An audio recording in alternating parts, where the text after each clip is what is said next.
So good morning, Ila Beka and Louise Lemoine. We are really so happy to have the opportunity to talk to you. I'm Franziska, and Lukas and I, we are architecture students at the TU Vienna. And we're recording this for the course Emerging Fields in Architecture. So as we're doing this virtually, I'm, as already said, in Vienna right now, and Lukas is in his hometown in Italy. I would like to give a short introduction for the audience of you. Beka and Lemoine are two filmmakers, publishers, and producers, and they are known all over the world by introducing a new form of representation of architecture and space through their films. They are presented by the New York Times as the cult figures of European architecture world, and their films focus on the relationship of people and design, showing the presence of everyday life in some of the most iconic architectural projects of this time. The work is widely presented in international culture events and museums, and the complete filmography has been acquired at the Museum of Modern Art and its permanent collection. They are also holding lectures at important universities and currently are teaching at the AA School in London. We are so happy now to welcome you at the TU Vienna. Thank you. Thank you.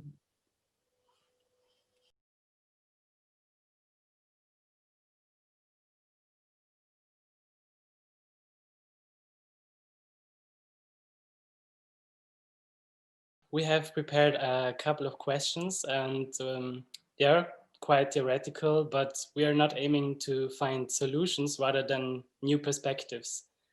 So the topics of this interview will be about your methods of filmmaking and your new approach of representing architecture.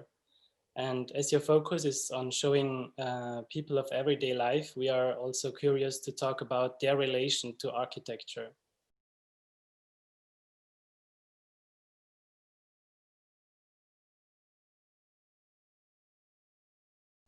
So our first question we wanted to begin with is one of the things we were discussing the most while watching, and that also led us to think about the topic of authenticity, which is your music. So the music often seems to be a main character in your film that influences the created mood. How do you decide what music or other stylistic elements to use in order to represent the space in the way you perceived it? How to answer to this question? I'm a musician. I play instruments, so I'm really very interested in music. I love music, but as I love music, I also hate bad music. So what is bad music for me? And the bad music for me is just a background. It's just a music that push you to feel an emotion, but in a bad way. And this is there's a lot of films that I see. I watch a lot of them, and I really don't like when there's something is happening and the music is coming in the background to underline the emotion that I have to feel. So this is something that we didn't want to do from the beginning. We wanted to use to give to the music the same importance and the same character of the image. So we wanted to create a link, a relationship between the image and the music at the same with the same importance, with the same status. So from the beginning, for us, the music was so important as the image. So we tried to build a new sense between the relationship between the image and the sound and the music. And we discovered with those, we knew this, that we can add a new sense, a new meaning to the scene with the choice of the music. So when we use the music is because we want to say something more. We want to interact with the image that we have. Otherwise, we don't do it. And in all the films we did, 10 films about Homo Urbanus, the Homo Urbanus series, we don't have music. And we don't have music in these films because we don't feel that we need a music to create a new meaning, because everything is in the image. So when we make the other films, when we film something in a real scene in the normal ordinary life, we feel that we can add a new meaning, and we use a music for that. And also the choice of the music is extremely important, because for us the music is like an image. You don't film anything. You just make a choice to film something. It's like meeting someone, people. No, when you meet someone, you like or you don't like it. You have a affinities. You have something to share with them. Otherwise, you go away. So the main importance of the choice of the music for us is this. But maybe because it's and I think what Ila didn't say, and which explains also the way we use music, is that we don't use voiceovers in our films. So the image should speak by itself. And when probably we want to push a little further the understanding of what would contain, or what the possibilities of meaning of an image, we could use music as a sort of second line of narrative. And so because you are quite constrained when you don't use this voiceover, which would speak or add this layer of meaning that the image doesn't contain in itself. And so the music many times is that additional line or layer of narration that doesn't contain right away the image, or is in the background but would require a lot of efforts from the spectator to get.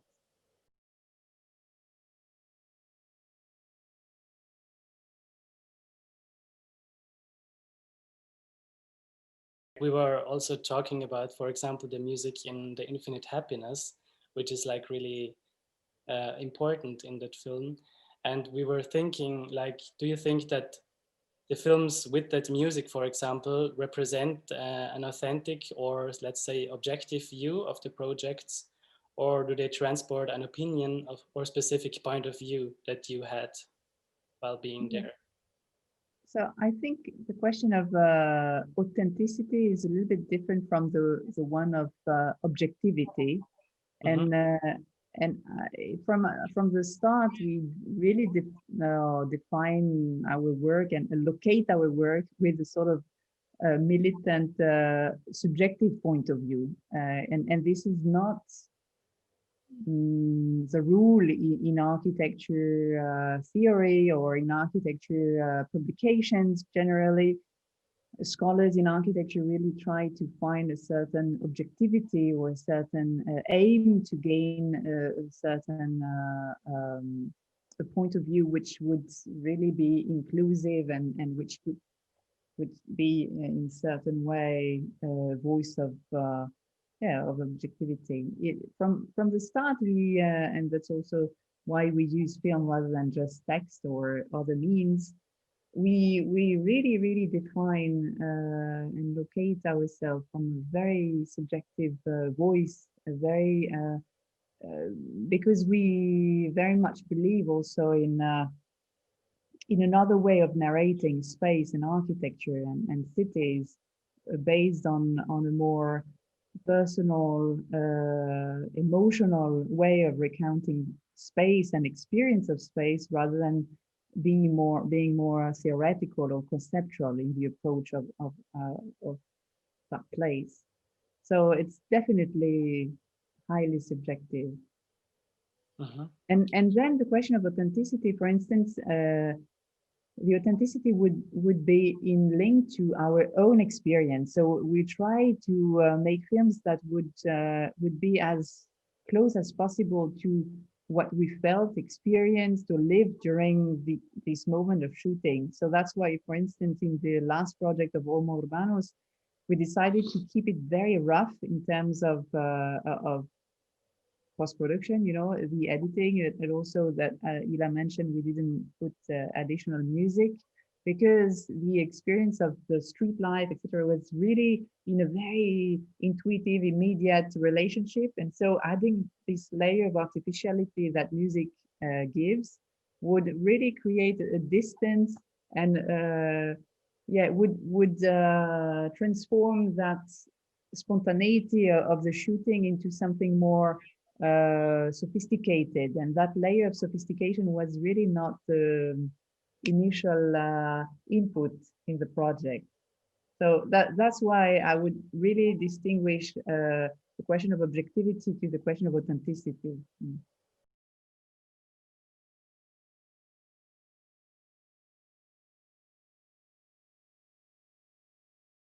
When you're saying you want to transport the emotion to the audience, we were really thinking about who is your target audience, because we saw that list that you made, what you want to have in your films, and it said you don't want experts, you don't want to show experts, you don't want to show architects or owners.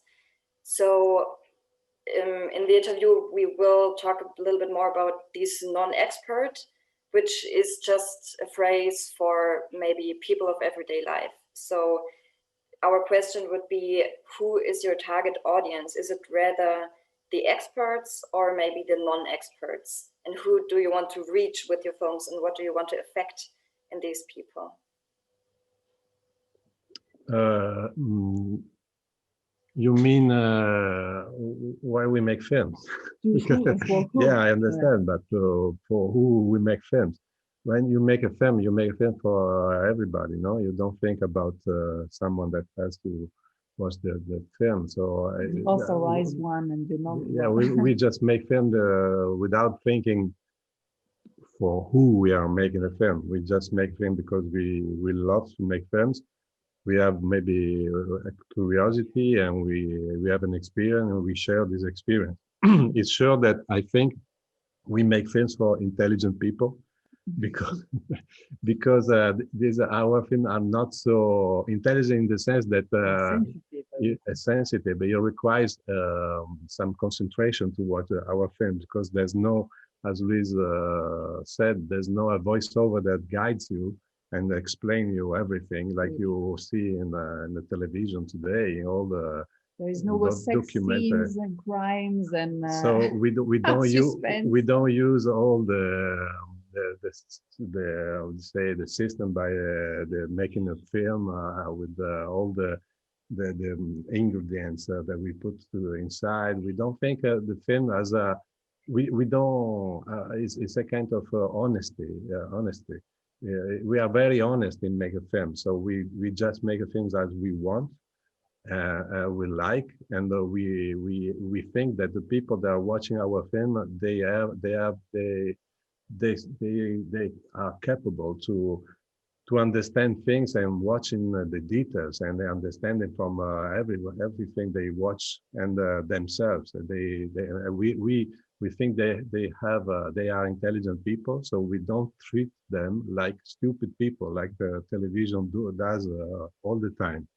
The television makes in television, when they say television, I say the classic documentary or programs that you can watch at television. They treat people as dement people, stupid people, and we don't do that. We think that the people watching our films are extremely intelligent, so we ask them a lot. We ask them a lot compared to the other films. We ask them to think about things, to have an opinion, to watch things and understand. And for example, to make an example, when we make film with a lot of little fragments. All our films are structured with a lot of little fragments. There's no a unity. There's not a global idea of the film. And at the end of the film, you don't you don't end the film say, okay, okay, I've understood. You explained very well what you want to say, and now I know everything. To collect every piece of the film. You don't understand. We lost you a little bit, no? We lost you for a second, but I think you're back again. Yeah. Okay.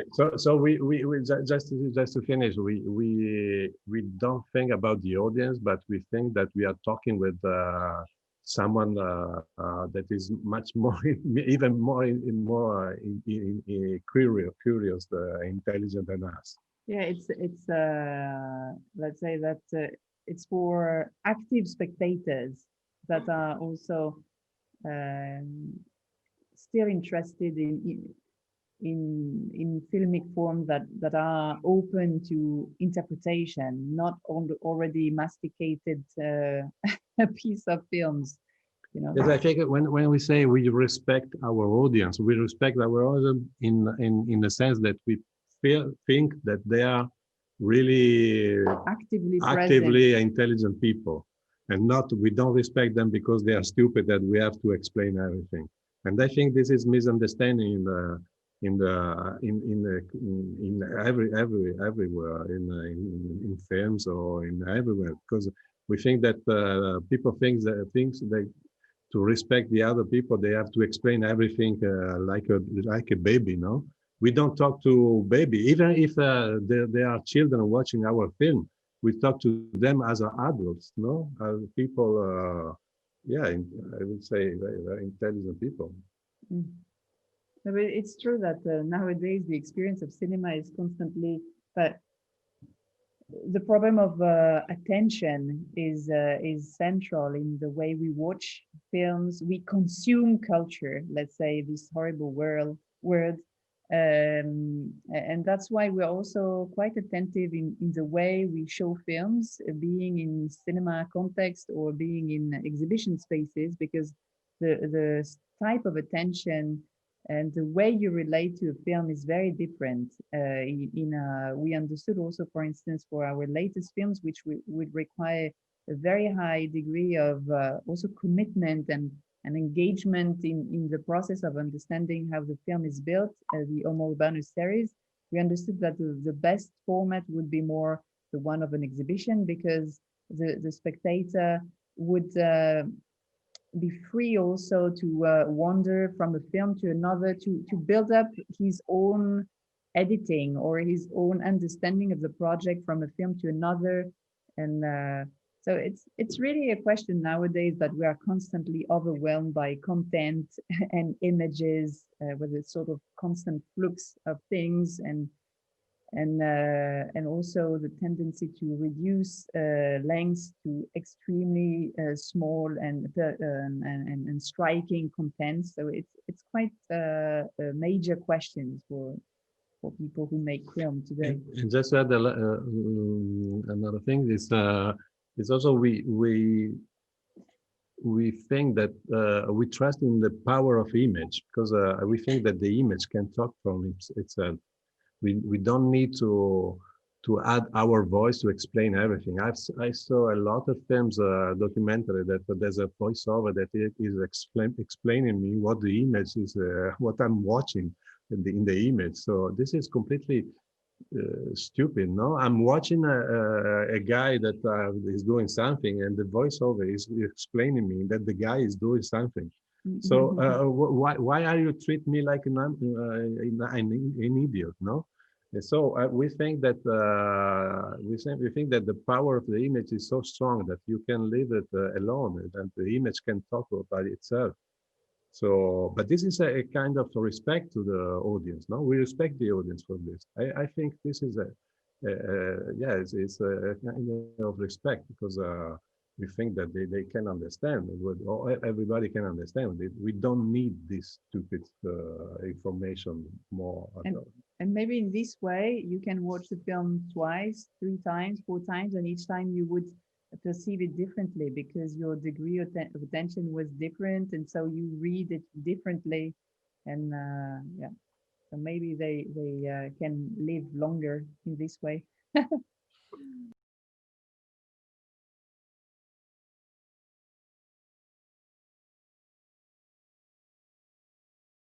I would like to come to a little bit more architectural question, because once in your lectures there was this quote from Le Corbusier that you had, and I want to ask you something about that.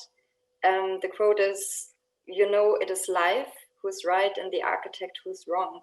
So I just want to go forward with the question, is the architect's view more or less important than the non-expert's one? Yeah, I think there is no hierarchy. It's a question of just to give a bit of context of this sentence. Le Corbusier said this sentence about a neighborhood he built nearby Bordeaux. It's called the Cité Frugès. I don't have in mind now the precise date of when it was built, but it's an important project that he built for an industrial in the outskirts of the city of Bordeaux in France, and I think soon after completion of that project, which was so a residential area of many of 3 or 4 typologies of little houses for the workers of that. I think it was a sugar factory, if I'm right, but I'm not really sure. But, not so far after completion of that project, it went. The factory didn't work anymore, and so it rapidly was sold. And the transformation process began quite early in the life of that project. And so in the transformation process, and actually there is an incredibly interesting, that was one of our reading like 20 years ago that really gave us the desire also to explore a more anthropological side of architecture, of the life after the life of a building after the architect's work, and how the building dialogue with the way life appropriates spaces. Because this book was exploring how the transformation process of Le Corbusier's initial project to what it became through the inhabitants' needs and the evolution of each little houses. So as you know, Le Corbusier did a very strict pattern of his urban design with, I think it was 3 or 4 models of houses. And then now, if you visit the site, it's extraordinary because you can perceive, you can get the sense of the project, but each little house has been personalized by the inhabitants. So it became the ultra modern little houses was added with a little nice balcony, or everything was transformed into the chalet type traditional little houses from the mountains. So it was extraordinary, the degree of appropriation each inhabitant added and personalized that standardized architecture. And so in this way, Le Corbusier recognized a little bit his defeat in some ways, in the sense that life always has the last word in the fight, because the architect at some point leaves his project. And this is also a topic we discussed with Renzo Piano, because we, for a big show in France, a big exhibition on his work, we produced 3 films about 3 of his projects. And then we made an interview with him about that, about the life of buildings after the architect left them. And it was quite interesting because Renzo Piano is probably one of the architects on which we worked at the beginning of our research, who was the most attentive and interested in how his buildings evolve in time, and almost like a father, like the emotion and affection the father has towards his grown-up kids. And he regularly tried to get in touch to understand how they age, how they evolve, what their needs are, etc. Not so much in a need of control from the architect, but also to see a bit like a human being, how a building, resists to time. Yeah. So we definitely explored that dimension of this tension between an architectural thought, which is more of a concept, and how then life being the work of time or being the work of human beings, how they modulate, how they, like, Pongo, how architecture is then transformed based on needs and human life, let's say. I say just, I think there's something strange in the representation of architecture, that we represent buildings when they are just finished. The project is finished. So until the day we deliver the building, and after that day, we are in the representation of architecture. We are not interested in what is happening. This is from the beginning was our interest, because we said that it's crazy, because this is a totally architectural centric point of view, because we are just interested in the building, in the design of the architect. We are not interested in what will happen inside. And this is the purpose of it, because this is totally strange, because we make buildings. It's not we don't make buildings like a painting or a film or a song that you cannot change it. We make buildings for people that live inside. So we make is not a form of art like making this kind of piece of art. Is making a building and creating architecture is creating a world where people, they have to live inside. So what is much more interesting in an architecture is going to see how it works. No, what if all the idea that the architect had before delivered the building, and now what is happening now, and are the people happy or not in that place? How they live? So this is much more interesting than making the beautiful picture about the building just before the people arrive. Because for most of the architects, when the people arrive in their building, this is the danger, no? They spoil the design. Yeah, they don't want to see them, no? Because this is totally is an absurdity, because they create building for the people, but they don't want to see people inside. They don't want to see the people inside because they affect their idea. They change their idea. They because and in this, I see in this a kind of frustration of the architect that is not totally an artist, no? Because an artist deliver his masterpiece, and no one changes. No one has the right to change anything. And the architect is totally frustrated because he delivers his masterpiece, but everybody is going inside with the baggages or change the color because they allowed to change what they want. And this is totally absurd. Also, the power of the architects, they try to have more and more to don't give the power to the people to change. No, in the very famous architecture, you can even there's a contract between the owner and the architect that if you want to change just a little light, you have to call the architect, no? Because the architect is sort of demiurgos, is a god that you have to ask to God to change things. And this is just a reflection of a frustration, an enormous frustration of the architects and not being an artist. Mm-hmm.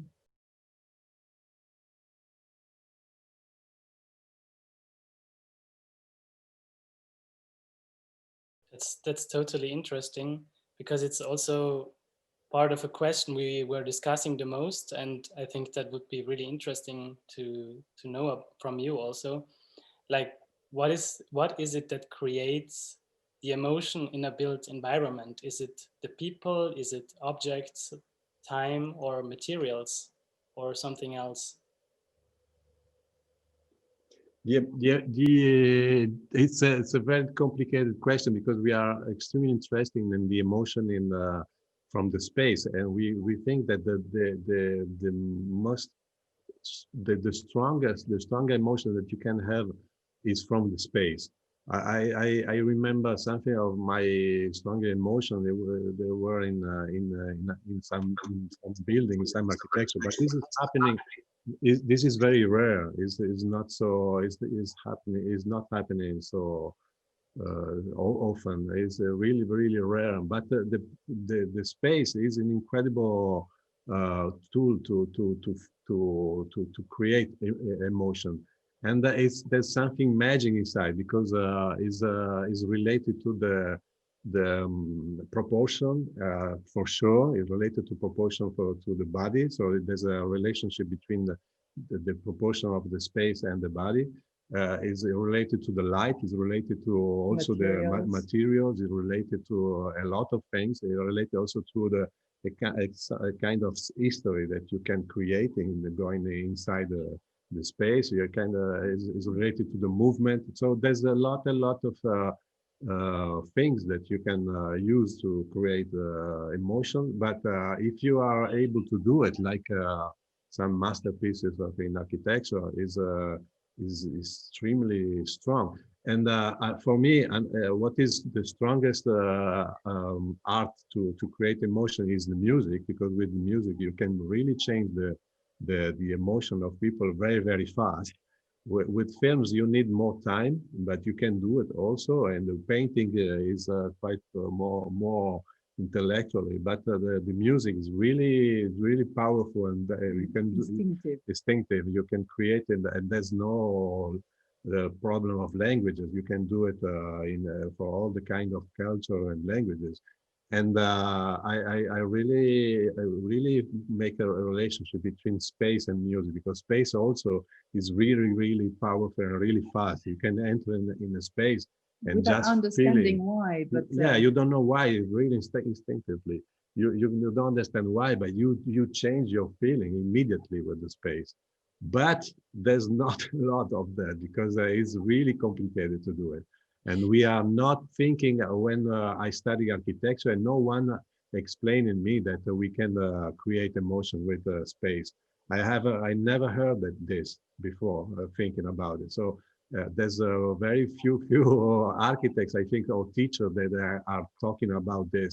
But this is not the main aim of the architecture, to create emotion. The aim of architecture, or how is it explained in the School of Architecture today, is just to answer to a need of maybe of the economy, of a need of someone else, but is not to create an emotion. And this is a shame, because we are losing a big opportunity to become let become the architecture as a real the best of the arts.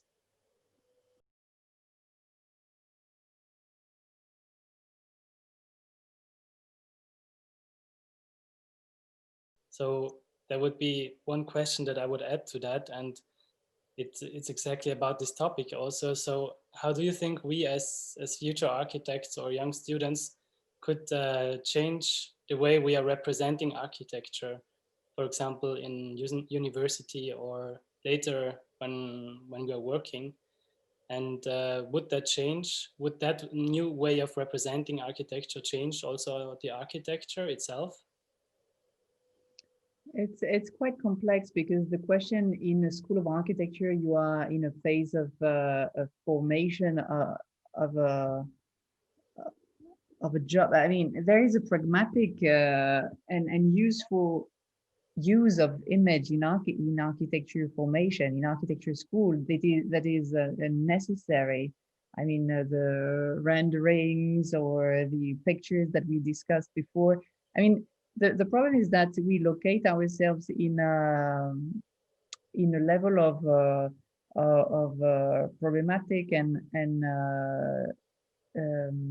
which is not linked to pragmatic needs. The work we do, architecture was not in the need of this. I mean, we add a layer of a critical proposition and of openings of a new way of observing architecture in this afterlife we discussed. But it's not a pragmatical need for the profession of architects, in the sense that to conceive a building, to produce it, to sell it to to the contractors, etc. This is not the kind of film that is the most useful, no. But of course, and that we are convinced with this, that an approach of our sort create a certain degree of sensitivity when you are an architect to the impact a building can have on the life of the inhabitants, or to observe in very tiny details how people relate to space in a daily basis. And we have this diploma unit, the AA. We entitled it Laboratory for Sensitive Observers, but it's more about urban scale. But let's say that we could easily transform it on a more architectural scale. And what we are trying to develop with them is really skills of observation of what surrounds them, in order also to become more conscious architect in the way design can really affect our lives. So in this sense, we think the way we work can develop a little bit of sensitivity, but I don't think they are a real pragmatic tool. I think the problem of architecture is that the architecture exists because there are clients. An architect works for a client, and it's always the difference between an artist in the best idea and the best opportunity, work for himself, and it proposes the creation to the public. If the public likes or not, the creation is the same. An architect can do this because an architect can make a project, but if you want to realize the project, you have to find someone that put money, a lot of money. And so this is a client, and all the time the client has to resell or sell the building to other people. So this is a commercial system that asks you to use a kind of language that is a commercial language, and this is the problem for the architects. But I think for the student in architecture, I think that's something that you can learn, and but it's complicated because everybody is teaching you how to use this kind of commercial language. But would be very interesting is to use this 5 years of studies of architecture to create your own language, different language, totally free from the commercial language, because you will not be able to do it after your studies in architecture, because you have to talk to a client. But during the studies, you have to create your kind of language, no? Because I'm thinking, for example, I don't know if a good example, but I think about the drawings by Zaha Hadid during her studies, no? These drawings became after when she finished the study, it became her language, and she could also create her architecture with based on this kind of language that she developed during the study. So I think for a student in architecture, the 5 years has to be totally free, and create your personal way of express yourself, to be totally out of the language of the commercial, because this is something you can learn in 2 minutes, no? Because we all everything is the same, no? Everything is using the same images for sell a project, no? All these kind of images that we see of all these projects, they are always the same. There's nothing different. So this is really very formatted language. But yeah, I think you can use your personal way of seeing your studies.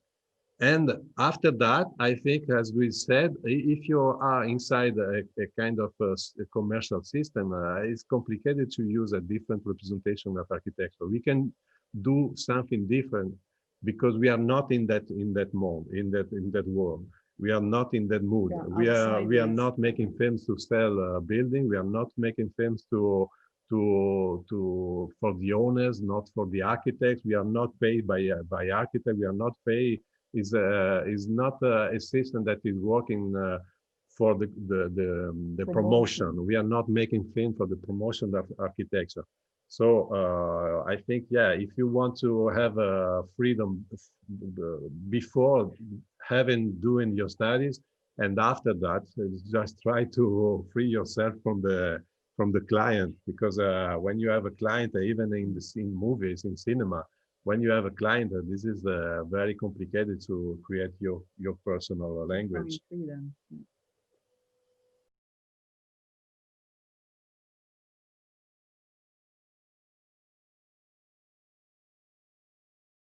Actually, for our last question, we were talking about communication with the client.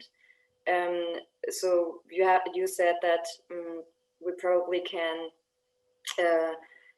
like, what can we change in the communication with clients or with people out of everyday life? You said we can free probably ourselves from them, but what exactly would you suggest young students? But if you watch our films, you can understand that we can't have a client, because we can even have now, yes, but at the beginning it was so complicated also for the television. Television are not interested in this kind of representation of architecture, because everybody is waiting for watch beautiful images of empty building where everything is beautiful, and so this is what let's say the client is asking. But we don't make films for this kind of. But we from the beginning was very difficult, was very hard, because we had a lot of attacks from the architects, from the university, from the television. They didn't want to have our films. And now maybe just for us, I don't know if there's something has changed. I don't think that we changed anything. But for us, they ask us the film works better. The television are much more interesting. Why? Because we create our language, our different language. But this is not a language that architects are interested in. They are interested to watch our films, but they don't want to call us to make, and we didn't want to neither to make film for their buildings, because we are not the best and we are not interested in it. No? But I think this comes back to what we said earlier about the fact that architecture represents itself almost as a science fiction, in the sense that the world of architecture representation is a sort of microcosm closed on itself, which serves a purpose, a pragmatic purpose of promoting projects, of these needs of communication around an architectural project, and we perfectly respect and understand those needs. But there is, so, and this ends there. I mean, the photographs, pictures, ends at the process of the buildings being built. So it really serves the needs of the architect. But then there is a rupture in between, let's call it the life afterwards, or the entire reality in which we live. And so it's as if the architecture would be, yeah, a sort of a little cloud with no roots in reality. And what we are trying to do with our own films is to make a bridge in between the world of architecture and the conceptual approach to architecture, rooting itself in the daily life of people, and creating that bridge in which nowadays there's a sort of immense gap and sort of incredible rupture, conceptual rupture between the representation of idealized space, because spaces that are represented before being lived in, or before being used as living spaces. And so, but we are not fully sure that architecture is willing to fill this gap. I think this because the architecture is almost auto-sufficient in the way it shows itself. So that's why our work is a little bit an outsider position, which, as we said just before, is not, and we have developed this sort of position, side position, observing the world of architecture, and we do not have any impacts, direct impacts. We are observers and critical observers on the sides, but the way we work is not, we don't think it could become a sort of new pattern or a new, a new method largely applied, because there is no pragmatical immediate need or consequence in the economy of architecture. It's more about a critical study or a critical analysis. We are more interested in the relationship between people and the space, and architecture is just one aspect of this. It's not the main character, it's not the aim, it's not the main topic. Architecture for us, architecture is just a way to create a space, but what we are interested in is the relation that people have with the space. And so we are totally out of topic. Not out of topic, but out of this talking about architecture, yeah. Of this pragmatic need architecture has to represent itself, which is a sort of professional, pragmatic environment. Yeah. Thank you so much. It's so interesting to get another view and to maybe apply that also later to our works, whatever we will do afterwards, we don't know. It has been such a real pleasure talking to you, and we are already excited to watch the rest of your filmography. And maybe you can tell us, I don't know, maybe you have something already in mind that you are working on currently that you can tell us that we can enjoy next? Yeah, you know, in this world of lockdown countries, it's not easy to do anything. Yeah, it's not easy to make films, but we are thinking a lot about a science fiction film, because we are totally impressed by. I'm totally impressed by the capacity of the architects of talking about the future. I don't know what they are totally obsessed by the future. All the architects, they think they know everything about the future. They know what is in the future, what will happen in 10, 50, 100 years. When you talk, when you listen to a lot of architects, they always talk about the future. They know what how they're going. It's like yeah, they are like gods, no? They know the truth about the future. So we want to also to talk also about the future ourselves, but we want to say to the world which one is our idea from the future, and our idea from the future from the beginning has to be to watch the present, no? So we want to make what we are living now. So we want to make a film, a science fiction film about the present. Yeah, that sounds great. We're really excited. And we're also, thank you so much again for taking so much time. That was really great talking with you. Thank you. So bye. we are waiting for your project to see how to revolutionize the image in architecture. Oh, yes. We will fight for a new representation and a new way of architecture. Yeah. Great. Okay. See Bye. you. Bye. Bye. Bye-bye.